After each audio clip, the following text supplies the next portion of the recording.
नमस्कार, मेरा नाम है गणेश जोशी।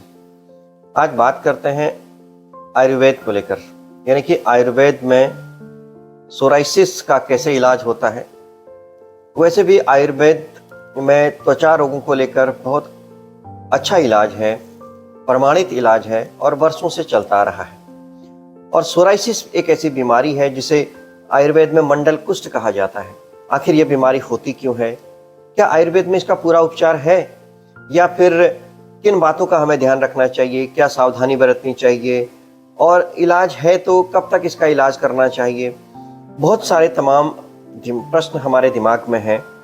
और क्योंकि इस बीमारी को लेकर आदमी तमाम तरह भटकता है, शारीरिक से लेकर मानसिक परेशान रहता है। आखिर हम कैसे इस बीमारी के बारे में पूरी जानकारी हासिल करें, इस बारे में बातचीत कर रहे हैं। हमारे बीच उपस्थित हैं काय आयुर्वेदिक मेडिकल कॉलेज हल्द्वानी के प्रिंसिपल और वरिष्ठ आयुर्वेद विशेषज्ञ डॉक्टर विनय खुल्लर जी। मैं बातचीत करने के लिए उनका स्वागत करता हूं, आपने समय दिया। और हम शुरुआत करते हैं डॉक्टर साहब कि जो ये सोराइसिस है, आखिर ये होती क्यों है, इसका मूल कारण क्या है? देखिए, सोराइसिस जो है ये इसको आयुर्वेद में मंडल कुष्ठ कहा गया है और इसका वर्णन 5000 वर्ष पहले जो है आयुर्वेद की टेक्स्ट बुक में बिल्कुल वर्णित है। और खासकर जो है ये त्रिदोष जो आयुर्वेद की पैथोलॉजी मानी जाती है, वात पित्त कफ, इसमें जो है कफ और पित्त की विकृति के कारण से सोराइसिस होता है, मंडल कुष्ठ होता है। और ये एक दुष्चिकित्स जो है व्याधि मानी गई है, थोड़ी जटिल बीमारी मानी गई है। तब भी जटिल बीमारी मानी जाती थी और आज की तारीख में भी अगर आधुनिक विज्ञान के हिसाब से देखा जाए तो इसका अभी तक कारण भी नहीं पता कि क्यों हो जाती है, बट होता है। और ये अपने आप में बहुत ज़्यादा मानसिक रूप से भी इसमें आदमी काफ़ी ज़्यादा परेशान हो जाता है, क्योंकि इसमें शुरुआत इस बीमारी की इस तरीके से होती है कि छोटी छोटी फुंसिया टाइप की लाल रंग की लाल से लक्षण है। हाँ, लक्षण जो है लाल से रंग की जो है सिर से स्टार्ट या किसी पूरी बॉडी में होने शुरू होते हैं। फिर वो साइज उनका बढ़ता चला जाता है। खासकर जो है हमारे हड्डियों की जो है जैसे नी जॉइंट्स में और हमारे हाथ के शाफ्ट्स वगैरह में जो है ये पूरा फैलता है और अल्टीमेटली काफ़ी बड़ा एरिया कवर कर लेता है। रेडनेस इसमें आती है, कभी कभी वाइट कलर का भी, कभी कभी इसमें से जो है सिक्रीशन भी होना शुरू हो जाता है। शरीर के किसी भी हिस्से में? शरीर के किसी भी हिस्से में हो सकता है, पूरी बॉडी में। और खासकर जो है, और इसमें एक इसकी और पहचान, बड़ा लक्षण दिखाई देता है कि जब इसमें इचिंग बहुत, खुजली बहुत ज़्यादा होती है। और खुजली जब होती है तो इसमें स्केल्स, मछली के छिलके की तरीके से स्केल्स निकलते हैं।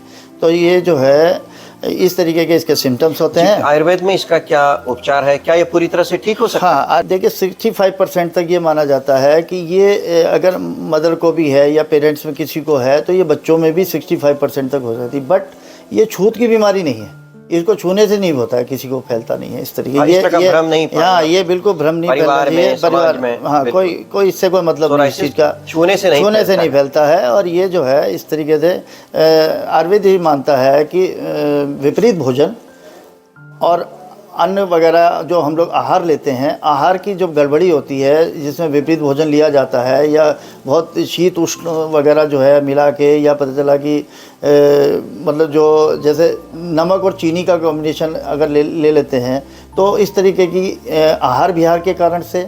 और इसके अलावा जो है हमारी जो है जब भी हमारे दोष प्रकोपित होते हैं तो इस तरीके की बीमारियां उत्पन्न होती हैं। और इसके बारे में आपने पूछा कि चिकित्सा के बारे में, अलग अलग तरीके के इसके कॉम्प्लिकेशन बड़े टिपिकल तरीके के होते हैं। मतलब इस बीमारी का ये सोरोटिक आर्थराइटिस जो है, मतलब आर्थराइटिस जो है, ये भी होने की संभावना पूरी बनी रहती है, क्योंकि इसका अटैक जो है जॉइंट्स में भी होता है, बड़े जॉइंट्स में। उसके बाद ये भयंकर सीवियर पेन होता है। इसके अलावा जो नेल्स वगैरह सब इसमें इन्वॉल्व हो जाते हैं पूरे बॉडी के। तो मतलब बॉडी का कोई भी ऐसा अंग नहीं है जो इसमें पूरी, मतलब मैंने तो ऐसे पेशेंट अपने देखे डे टू डे प्रैक्टिस में, मेरे पूरी पीठ का पूरा एरिया कवर कर जाता है। और एक मतलब इतना ज़्यादा मानसिक रूप से आदमी परेशान हो जाता है और इतनी पेनफुल कंडीशन होती है, प्लस साथ में जो है मतलब उसको मतलब डिप्रेशन में आ जाता है पेशेंट। ये सबसे बड़ी एक प्रॉब्लम ये है कि डिप्रेशन आने के बाद ये एग्रीवेट करता है ये मर्ज। क्योंकि देखिए आयुर्वेद में इसका उपचार जो है बिल्कुल स्पष्ट लिखा है, संशोधन और संशमन चिकित्सा इसमें करनी चाहिए।